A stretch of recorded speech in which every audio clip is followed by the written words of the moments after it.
Hello guys! Magandang araw po sa mga kaibigan natin dyan.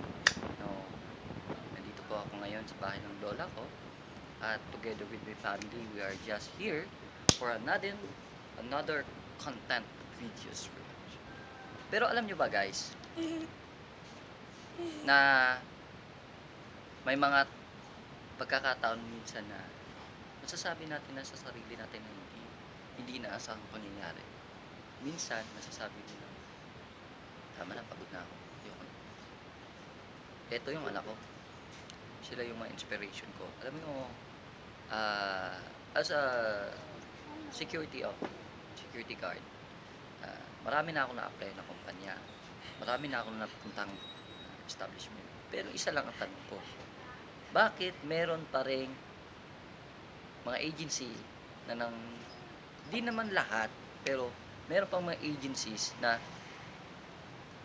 akala mo okay na, yun pala hindi siya yung pinaka-fix. Kasi as a security guard, you have to protect the lives of interest. Yun. Tsaka also the property.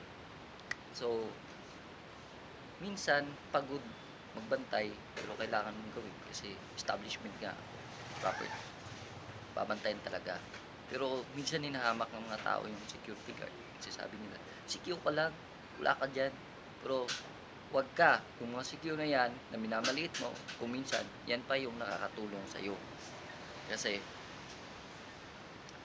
merong mga bagay-bagay sa mundo na minsan hindi mo inakala, pero nakakatulong sila in a little way. Kahit simple lang, hindi mo inasahan, pero nakakatulong sila.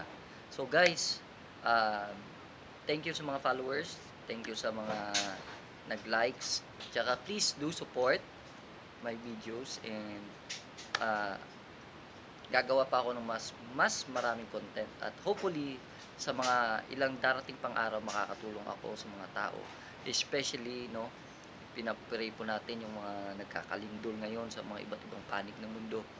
So no, hindi natin naasahan pero minsan masasabi mo na parang gusto mo tumulong, parang gusto mo pero wala kang magagawa kasi wala ka nga, pero sa panalangin may magagawa. So pinag-pray ko po yung mga kababayan natin dyan sa Cebu, sa Davao, tsaka sa iba't iba pang panig ng mundo. No? Salamat po. Sana po, suportahan nyo po yung aking video at yung aking channel. Tsaka sana po makatulong po ako. Someday po, pinapanalangin ko in a little way, in a God's presence, makakatulong po kami. Kasama na yung pamilya ko po. So, hope you like my videos and continue to support. Thank you po. Salamat po. God bless.